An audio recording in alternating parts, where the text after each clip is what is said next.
प्यारे बच्चों, जय हिंद। आपका हमारे YouTube चैनल में हार्दिक स्वागत है। आज हम कक्षा 8वीं विषय गणित के अंतर्गत 8th ग्रेड अभ्यास पुस्तिका में अध्याय 9 क्षेत्र मिति के सभी प्रश्नों का हल विस्तार पूर्वक देखेंगे। आप 8th ग्रेड अभ्यास पुस्तिका भरने से पहले मुख्य पुस्तक के सभी अध्यायों को हल करके फिर उस अध्याय से संबंधित 8th ग्रेड अभ्यास पुस्तिका भरिए, आपको सरल लगेगी। सभी अध्यायों के हल हमारे चैनल की प्लेलिस्ट में आपको मिल जाएंगे, आप देख सकते हैं। आपने अभी तक हमारे चैनल को सब्सक्राइब नहीं किया तो कर लीजिए। प्रश्न बहुविकल्पीय प्रश्न के अंतर्गत है, यदि एक घन की भुजा को उसकी मूल भुजा से 10 गुना बढ़ा दिया जाए तो उसका आयतन में क्या परिवर्तन होगा।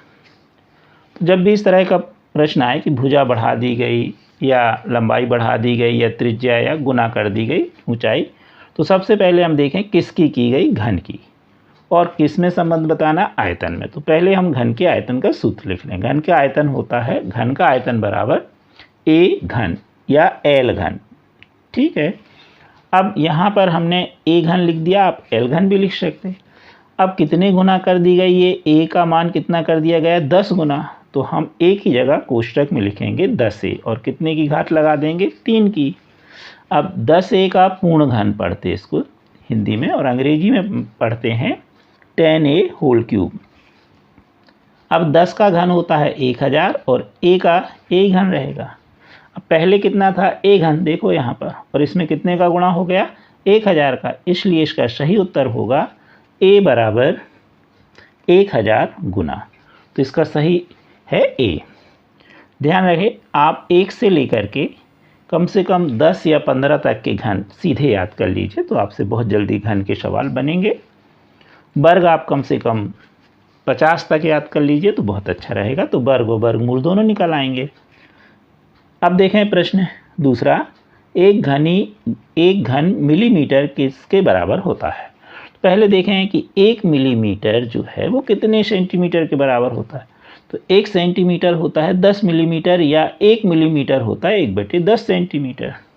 अब यहाँ लिखा है 1 घन मिलीमीटर, ये किसके बराबर, 1/10 सेंटीमीटर को घन है, तो इसको हम 3 बार गुणा कर दें, 1/10 गुणे 1/10 गुणे 1/10, तो 1 घन मिलीमीटर हो जाएगा 1/1000 या 0.01 घन सेंटीमीटर। तो इसका सही उत्तर होगा सी। तीसरा, 2 बेलनों की त्रिज्याओं का अनुपात 1:2 है और इनकी ऊंचाई में अनुपात है 2:3, तो इनके आयतनों का अनुपात बताइए। तो मान लें कि पहला बेलन है जिसकी त्रिज्या r1, ऊंचाई h1, दूसरा बेलन जिसकी त्रिज्या r2 और ऊंचाई r2। अब पहले बेलन का आयतन पाई r1 स्क्वायर वर्ग h1 और दूसरे का पाई r2 वर्ग h2, क्योंकि बेलन के आयतन का सूत्र है पाई r वर्ग h। अब पाई से पाई कट गया तो r1/r2 का वर्ग और h1/h2। अब r1/r2 का मान कितना है, 1:2, तो 1/2 का वर्ग, और h1/h2 कितना है, 2/3, तो हो गया गुणित 2/3। 1/2 का वर्ग होगा 1/4 गुणित 2/3, 2 दूनी 4, तो कितना आ गया, 1/6। तो इसका सही उत्तर होगा बी, 1:6। प्रश्न चौथा, एक समचतुर्भुज के 2 विकर्णों की लंबाई 30 सेंटीमीटर और 16 सेंटीमीटर है, इसका क्षेत्रफल बताइए। तो जो समचतुर्भुज का क्षेत्रफल का सूत्र है, समचतुर्भुज का क्षेत्रफल बराबर 1/2 विकर्णों का गुणनफल। यदि विकर्ण d1 d2 हैं तो हम लिखेंगे 1/2 गुणे d1 गुणे d2। d1 d2 क्या है, उसके विकर्ण। अब इनकी लंबाई कितनी है, 30 और 16, तो यहाँ पर 30 गुणे 16 लिख देंगे, 1/2 करके काट दीजिए।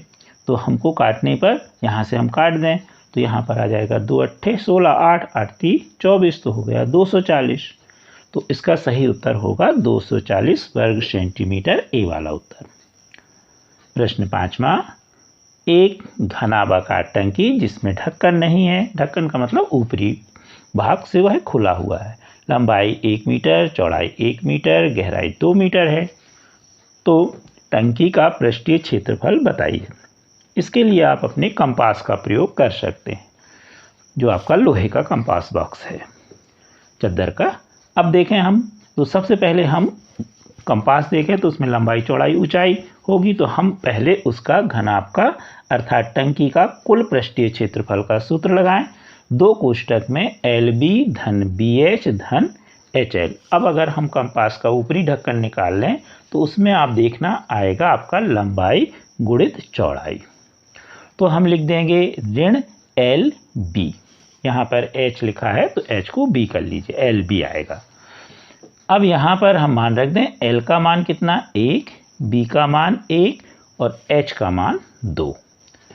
तो हम यहाँ पर जब मान रखेंगे तो कुछ इस तरह आएगा, हल करने पर मिलेगा 2 कोष्ठक में 1 धन 2 धन 2 ऋण 1, तो हो जाएगा 2 गुणे 5 ऋण 1 यानी 10 ऋण 1 यानी 9। तो इसका सही उत्तर होगा B 9 वर्ग मीटर। आप अपनी कक्षा के सभी विषय के वीडियो देखने के लिए चैनल के प्लेलिस्ट में जाने के लिए आप वीडियो से ही जहां मोर लिखा है डिस्क्रिप्शन में, यहां पर आप चले जाएं। जैसे ही आप जाएंगे तो इस तरह से यह पेज खुल जाएगा। पुनः आप मोर पर क्लिक कर दीजिए तो ये आपकी कक्षा के सभी विषय की प्लेलिस्ट आ गई है। अब मान लो कि हमें 8वीं की सामाजिक विज्ञान देखना है, तो यहाँ पर हम क्लिक कर देंगे। तो जैसे ही हम क्लिक करेंगे तो हमारी यह प्लेलिस्ट खुल चुकी है और अब हम इसमें से जिस अध्याय का वीडियो देखना चाहें देख सकते हैं। नीचे दिए गए प्रश्नों को हल कीजिए। प्रश्न 6वां, एक ऐसे घन की भुजा ज्ञात कीजिए जिसका पार्श्व पृष्ठीय क्षेत्रफल 600 वर्ग सेंटीमीटर है। तो सबसे पहले देखें, घन का पार्श्व पृष्ठीय क्षेत्रफल बराबर 600 हमको दिया हुआ है। अब पार्श्व पृष्ठीय क्षेत्रफल का सूत्र होता है 6L वर्ग, इसको लिख लेना आप। अब ये बराबर हमने लिख दिया 600। अब 6 का पक्षांतर कर दिया तो L वर्ग बराबर 600/6, काटने पर L वर्ग बराबर 100, तो L बराबर वर्गमूल 100। जब वर्ग यदि हम बाएं पक्ष से हटाएंगे तो दाहिने पक्ष में वर्गमूल आ जाएगा, और मान लीजिए इस तरफ वर्ग होता और वर्ग हटाते तो इस तरफ वर्गमूल आ जाएगा, यानी दाहिने तरफ से हटाएंगे तो बाएं तरफ वर्गमूल आएगा, बाएं तरफ से हटाएंगे तो दाहिने तरफ। अब आपको कम से कम 50 तक वर्ग याद होंगे, तो वर्ग के उल्टे वर्गमूल होते हैं, ऐसा हम आपको पिछले अध्याय में बता चुके हैं। तो यहाँ पर 100 का वर्गमूल होगा 10, और सीधे आप लिख सकते L बराबर 10 सेंटीमीटर। अन्यथा आप क्या करेंगे, गुणनखंड निकालेंगे, अभाज्य गुणनखंड निकाल के 2 की जोड़ी बनाओगे, 2 गुणित 2 गुणित 5 गुणित 5, जोड़ी हो गई 2 गुणित 5, तो L बराबर आ गया 10 और सेंटीमीटर लिख दीजिए। प्रश्न 7वां, एक समचतुर्भुज का क्षेत्रफल 24 वर्ग सेंटीमीटर है और विकर्ण में से एक विकर्ण की लंबाई 8 सेंटीमीटर है, दूसरे की ज्ञात कीजिए। तो आपने वस्तुनिष्ठ प्रश्न में भी पढ़ा कि जो समचतुर्भुज का क्षेत्रफल होता है 1/2 गुणित विकर्णों का गुणनफल या 1/2 गुणित D1 गुणित D2। तो यहाँ पर सबसे पहले देखें, समचतुर्भुज का पहला विकर्ण D1 8 सेंटीमीटर, दूसरा D2 हमें निकालना है। समचतुर्भुज का क्षेत्रफल बराबर हमको दिया है 24 वर्ग सेंटीमीटर। क्षेत्रफल का सूत्र 1/2 गुणित D1 गुणित D2। D1 का मान रख दीजिए 8। यहाँ पर आप 8 को काट सकते हैं क्योंकि ये गुणा में है, कोष्टक की ज़रूरत नहीं है। तो 2 चौके 8, यदि आप कंफ्यूज हो रहे हैं तो कोष्टक ना लगाएं। 4 आ गया। अब 4 का पक्षांतर कर दीजिए तो 4 D2 बराबर 24, तो D2 बराबर 24/4, काटने पर कितना आया 6। तो जो समचतुर्भुज है उसका दूसरा विकर्ण D2 होगा 6 सेंटीमीटर। प्रश्न 8वां, 21 सेंटीमीटर चौड़ाई वाले एक आयताकार कागज को चौड़ाई के अनुदिश मोड़कर 20 सेंटीमीटर त्रिज्या वाला एक बेलन बनाया जाता है। बेलन की ऊंचाई बताइए। तो यहाँ पर हमने ये कागज का चित्र बनाया, इसमें कहा गया है कि इसकी कितनी है 21 सेंटीमीटर चौड़ाई वाले एक आयता, यानी ये जो चौड़ाई है ये खड़े में ये कितनी है 21 सेंटीमीटर। अब इसको हम मोड़ दें तो कुछ इस तरह से बेलन बनेगा। तो इसमें बेलन की त्रिज्या तो हमको दी है कितनी 20 सेंटीमीटर। अब इसको जब हम मोड़ेंगे तो यही इसकी चौड़ाई ही इसकी ऊंचाई हो जाएगी, तो बेलन की ऊंचाई हो जाएगी h 21 सेंटीमीटर। ठीक है, समझ में आ गया। ये कागज़ है, इसको हम मोड़ें बेलन की तरह तो ये ऊंचाई होगी और यही इसकी चौड़ाई है, तो इसलिए ऊंचाई 21 सेंटीमीटर। अब बेलन के आयतन का सूत्र है πr वर्ग h।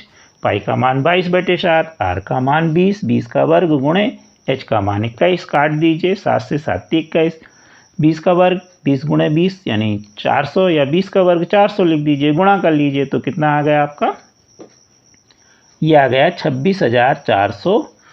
अब यहाँ पर आपने क्या निकाला है, आयतन, इसलिए आयतन में घन का निशान आएगा, घन सेंटीमीटर, सेंटीमीटर पर 3 की घात, इसे हम घन सेंटीमीटर पढ़ते हैं। अतः बेलन का आयतन बराबर 26,400 घन सेंटीमीटर।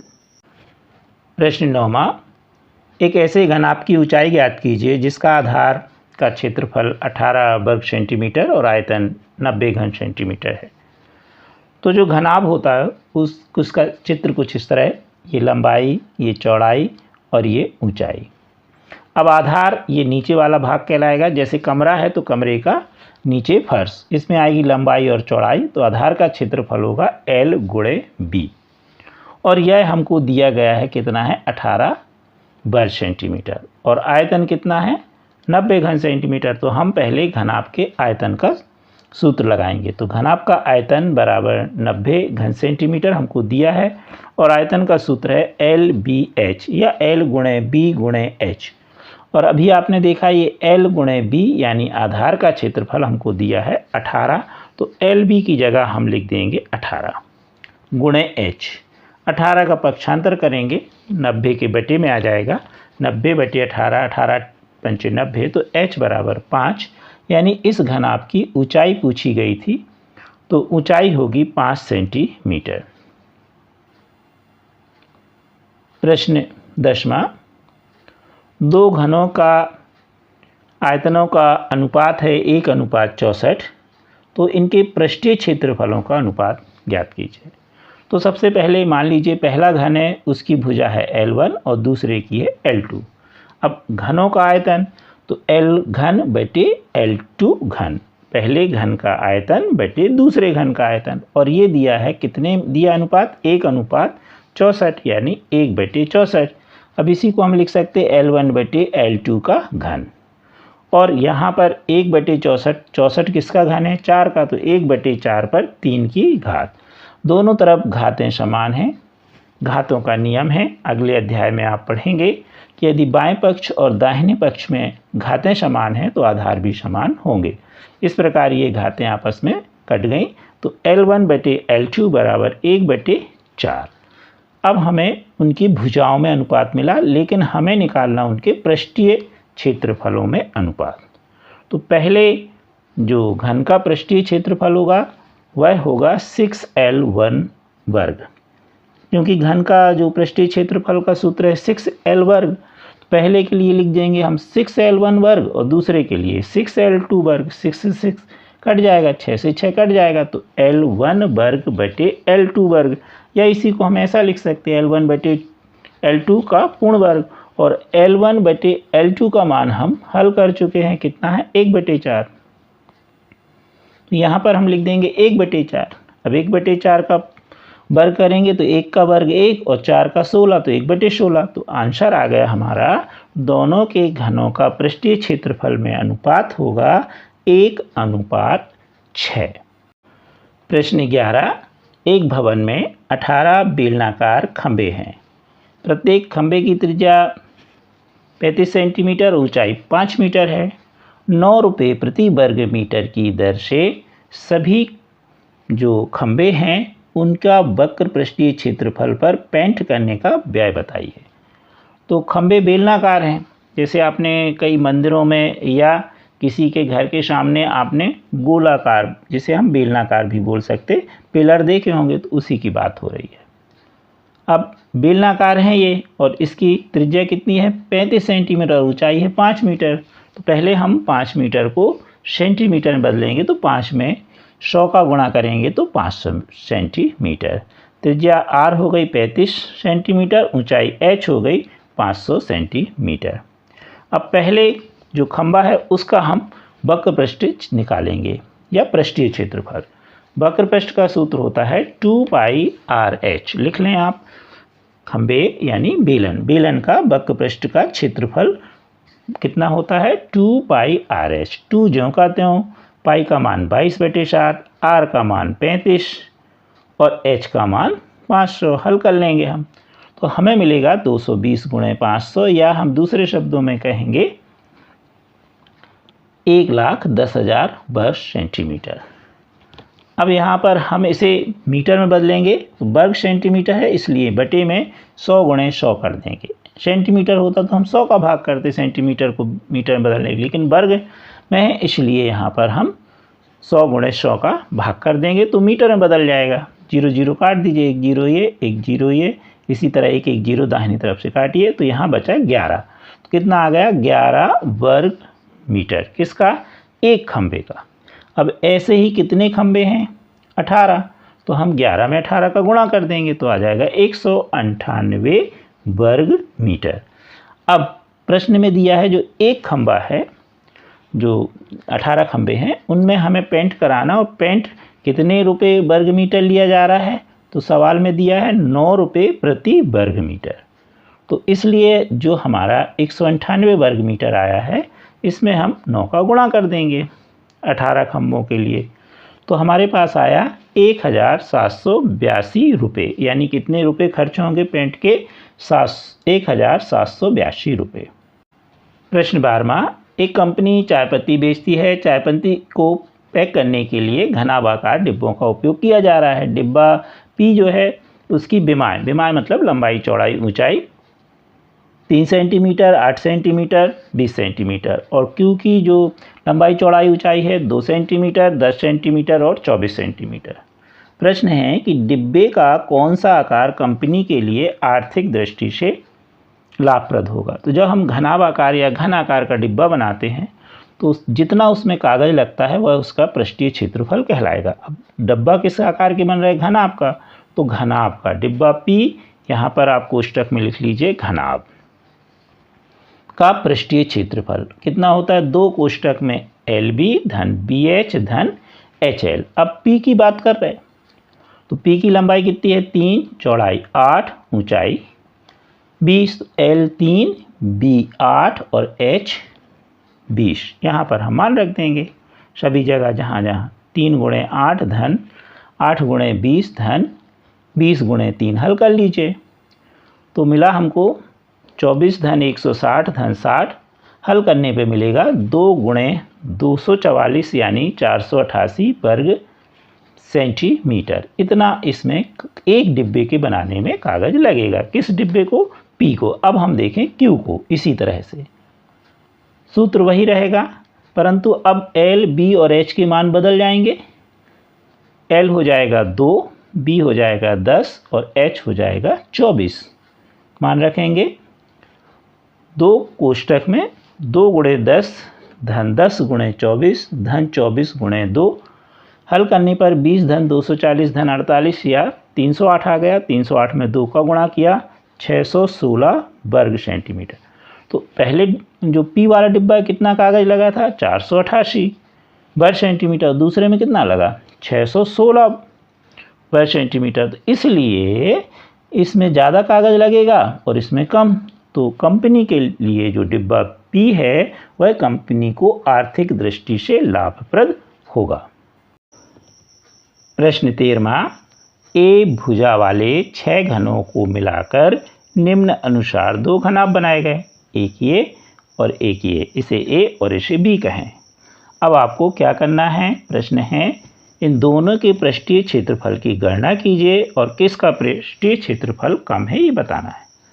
तो सबसे पहले हम इसकी चर्चा करें, घनाभ A की। तो ये इसकी लंबाई होगी।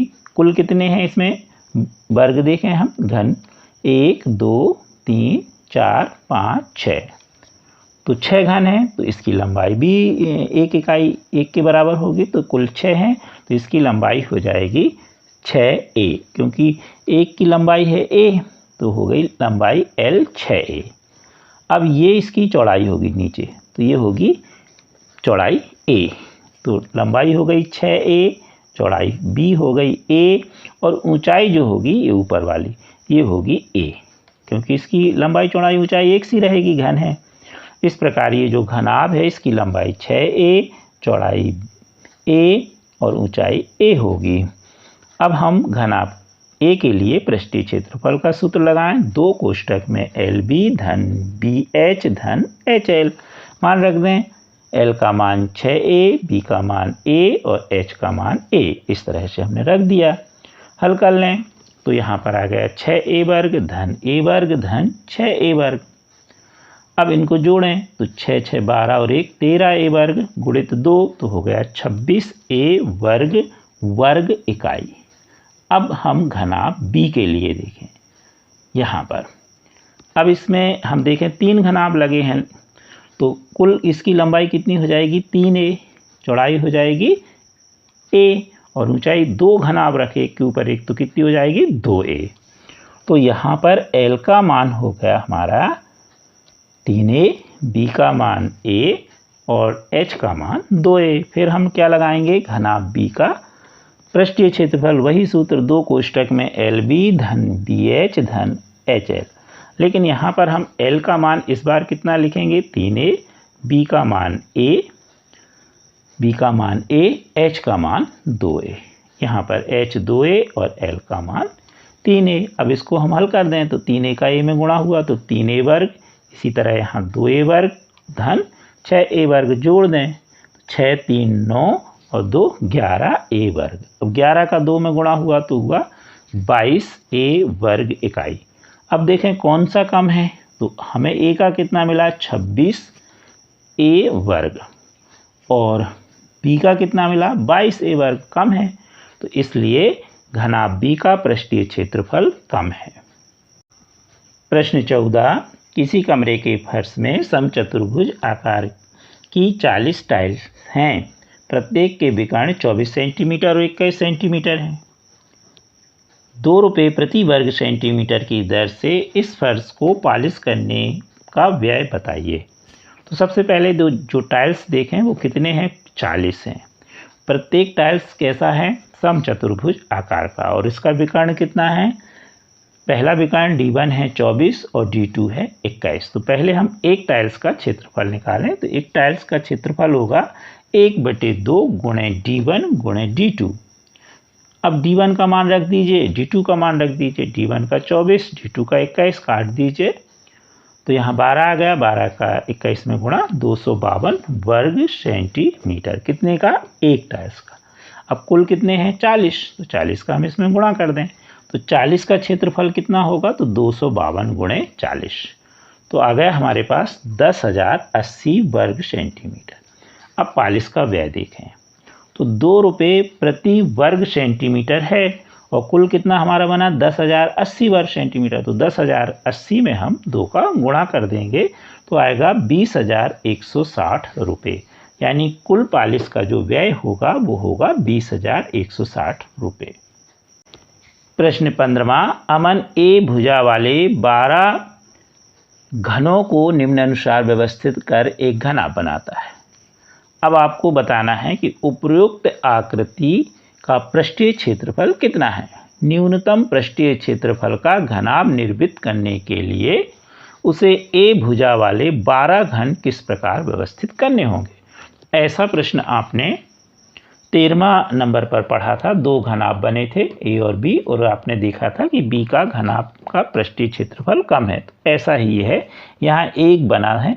यहाँ पर हमने सबके बाजू में A लिख दिया। यहाँ पर सवाल में B लिखा है, B भुजा हमने A कर दिया सवाल को सरलता से हल करने के लिए। अब यहाँ A कितने हैं 12 हैं तो वास्तव में इसकी लंबाई यहाँ से यहाँ तक हो जाएगी 12A। ये चौड़ाई कितनी हो जाएगी A और ऊंचाई कितनी हो जाएगी A। ये हमने A लिखा है, पुस्तक में नहीं लिखा है, ठीक है। अब इसकी लंबाई हो गई L 12A, चौड़ाई A और ऊंचाई A। अब हम देखें घनाभ का पृष्ठीय क्षेत्रफल। LB धन 2 कोष्ठक में LB धन BH धन HL। L का मान रख दें 12A, B का मान A, B का मान A, H का मान A। यहाँ पर H का मान A और L का मान 12A। आपने ऐसा सवाल देखा है 13वें में, उसी के अनुसार हमने यहाँ मान रख दिया। अब ये ज्यों का त्यों 12 का A का गुणा A में होगा 12A वर्ग धन A वर्ग धन 12A वर्ग। 12 12 24 और 1 25A वर्ग। 25A वर्ग का 2 में गुणा होगा तो 50A वर्ग। तो जो ये व्यवस्थित बना हुआ है पुस्तक में इसका पृष्ठीय क्षेत्रफल हुआ 50 ए वर्ग। अब वो कह रहे आप ऐसा व्यवस्थित कीजिए कि इसका जो दूसरा हो वो क्या हो, ए भुजा वाला, उसमें आप व्यवस्थित करके और उसका कम से कम हो। तो देखें हम इसका 50 आया। अब अगर हम ऐसे लें, कुल कितने थे 12, 3 3 के रखें हम, 3 3 2 बार, देखो 3 3 6 और फिर 3 3 6 तो हो गए 12। अब ऐसा अगर हम रखेंगे तो घनाभ बन गया। अब इसकी लंबाई कितनी होगी, यहाँ से यहाँ तक 3a, यहाँ से यहाँ तक होगी 2a चौड़ाई, और ऊंचाई कितनी होगी 2a। अगर हम इस प्रकार व्यवस्थित करें तो जो घनाभ बना उसका पृष्ठीय क्षेत्रफल 2 कोष्ठक में LB धन BH धन HL में हम L का मान रखेंगे 3a, B का मान 2a और H का मान 2a। तो यहाँ पर रख दिया गया। हल करने पर आया 2 कोष्ठक में 6a वर्ग धन 4a वर्ग धन 6a वर्ग। 6 6 12 और 4 16, 16a वर्ग गुणित 2 तो आया 32a वर्ग। तो यह हमारा जो बना है ये कैसा बना, कम से कम या उससे कम, जो हमको न्यूनतम पृष्ठीय क्षेत्रफल। तो पहले जो बना था उसका था 50a वर्ग और इसका कितना है 32a वर्ग। तो यही बताया गया कि आप इस प्रकार व्यवस्थित कीजिए और उसका पृष्ठीय क्षेत्रफल बताइए। तो उसका पृष्ठीय क्षेत्रफल आया 32a वर्ग। कृपया हमारे वीडियो को लाइक एवं शेयर अवश्य कीजिए, और अभी तक आपने हमारे चैनल को सब्सक्राइब नहीं किया तो कर लीजिए। Thank you.